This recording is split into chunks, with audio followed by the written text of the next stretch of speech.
Hi. So as he just said, I'm Ann Campbell, and I'm going to talk today about why we should all be publishing quality metrics for our code. So to start with, I think this is an important topic, important enough to get me up in front of everybody here, because software is everywhere. It's inescapable in today's modern life. So it's in the thermostats that control the temperatures in our homes.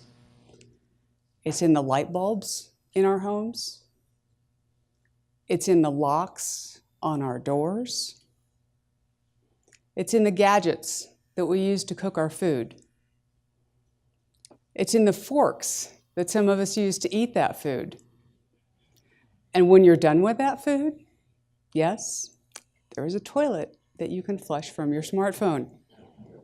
Don't ask me why.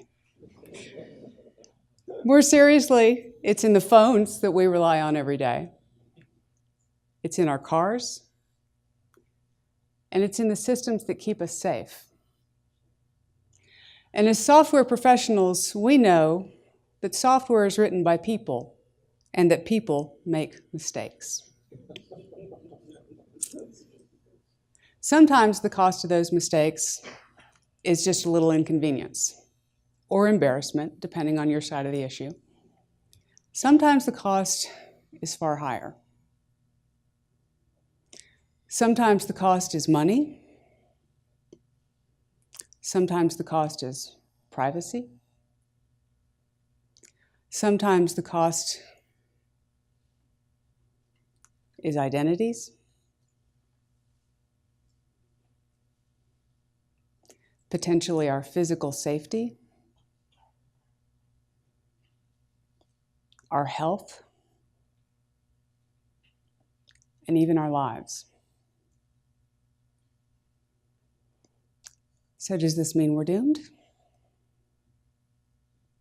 Not necessarily. Because just like software is everywhere in today's modern world, food is also everywhere. And it's really easy to make bad choices with food. But as consumers, at least in the US, since about 1991, we've had the tools to make informed choices. We've had the tools at hand to make good choices, or at the very least, to understand when we're making bad choices. We do it with our eyes open. And as software professionals, I'm here today to say that we should be providing our consumers with tools to make the same kind of informed choices about the software in their lives. Now, where am I going to get the numbers for these nutritional labels? The answer to that is static analysis. Okay, and I was supposed to have a bullet effect here where it revealed one bullet at a time, so just bear with me here for a second. Static analysis allows you to analyze code without actually executing it. And it's used to find bugs, bad coding practices, and some vulnerabilities, it can't find all of them, in your code. Now, at the simplest level, it does that with simple pattern matching. As an example of that, think of a class that's named without an initial capital letter. But at a more sophisticated level, static analyzers use data flow analysis and symbolic execution to find really tricky bugs like null pointer executions and some serious vulnerabilities. It's easy to integrate into the build process, and once you've done that, every time you run the build, you're going to have a fresh static analysis so that you can always keep an eye on how your quality is evolving. Now, the last time I looked, Wikipedia listed more than 30 static analyzers, and among those was SonarQube. Now, it's only fair to tell you at this point that I work for SonarSource, which is the company behind SonarQube. And I'm going to use the SonarQube quality model for the rest of this talk for two reasons, neither of which is that we make a lot of money when you download a new instance of SonarQube, because SonarQube is free and open source. One of the reasons I'm going to use the SonarQube quality model is that I'm familiar with it, so it's convenient. The other reason I'll come back to in a minute. So here's what the SonarQube quality model looks like. It has three axes, reliability or bugs, security or vulnerabilities, and maintainability or what we call code smells. The reliability and the security axes give ratings based on the severity of the worst issue in the project. So looking at these two projects, I know right away that the orchestrator parent project has at least one major level issue in the bugs category. I also know that it has at least one blocker level vulnerability issue. Now the maintainability axis is a little bit different. For maintainability, the rating is based on the size of the code base as a whole versus the estimated time to fix all of the outstanding code smells. So having an A doesn't mean that there are no code smells. It only means that there's a healthy ratio of good code to questionable code. Okay? Now, these are the metrics that I'm saying that we should put on our software. And if software still came in boxes, this is what that might look like. For those of you old enough to remember Netscape Navigator 2. Since software doesn't still come in boxes, here's what it actually does look like in real life. This is a screenshot from SonarCube.com, which is a free open instance where anyone can go analyze an open source project, and hundreds of projects are being analyzed on a regular basis today. There's a little bit more going on this page than just the SonarCube quality model, but that's the part I want to focus on right now. So let's pretend that I'm a consumer, because I am, and these are 4 mapping applications that I'm considering installing on my phone. Right away, I'm probably not going to pick the one on the bottom because it's got that scary red E. All right? Understanding the quality model, I know that that means that there's at least one blocker level bug. And, you know, bugs are bad, and I probably don't want that on my phone because who knows what it's going to do. I'm probably not going to install the next one up because it's got at least one major level bug and it's got a minor level vulnerability. And you know what? I've got better choices. So as a consumer, I'm going to pick from one of the top 2.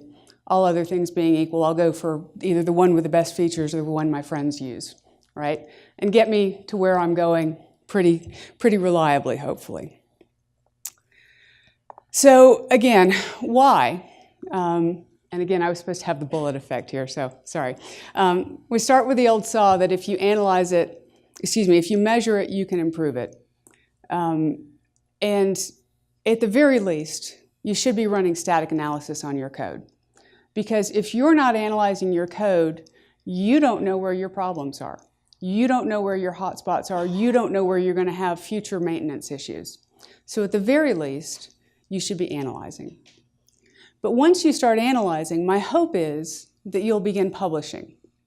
And this is where I reveal my fundamental idealism. Once you start publishing, hopefully that's going to create some positive peer pressure with your neighbor in the same space, or with the guy in the next cubicle or the folks down in the next room, to start publishing their metrics. We're going to start publishing. Consumers are going to start expecting to see this. Hopefully they'll start pushing our competitors in the same space. Hey, what are your metrics? What are your grades? And then once we're all publishing, of course, there's going to be a competition to have the best scores, right? And so, of course, the best way to have the better score is to improve your software. So if we all start publishing, if we all start competing for the best scores, then we get a rising tide of software quality that lifts all proverbial boats, right? We make software across the board better for everyone. Will consumers get it? Not at first. We didn't understand nutritional labels at first either, but we figured it out, and now we understand how to use them. So consumers won't get this at first either, but a simple format will help. And that's the other reason I'm using the SonarCube quality model, because it's pretty obvious to most people that green is better than red and A is better than E. Now, whether or not we adopt as an industry the SonarCube quality model or not, we still want a simple format, right? The other thing that's going to help is news correlation, because the next time there's a breach, an incident, what have you, the media is going to pick up on that. And they're going to include the ratings of the relevant software in their coverage, or include the fact that they don't publish their ratings. And that's going to help consumers understand it even more deeply. So to recap, software is everywhere. It's inescapable. And software quality is a black box. As a consumer, I don't understand the quality of the code in my phone. I don't understand the quality of the code in my car. And I don't understand the quality of the code in the last traffic light I drove through. And I'm willing to bet that none of you do either. So as professionals, we should set the tone and begin publishing our own metrics. We can turn that black box into a glass box and make the world a better place. Or at least that's my hope. Thank you very much.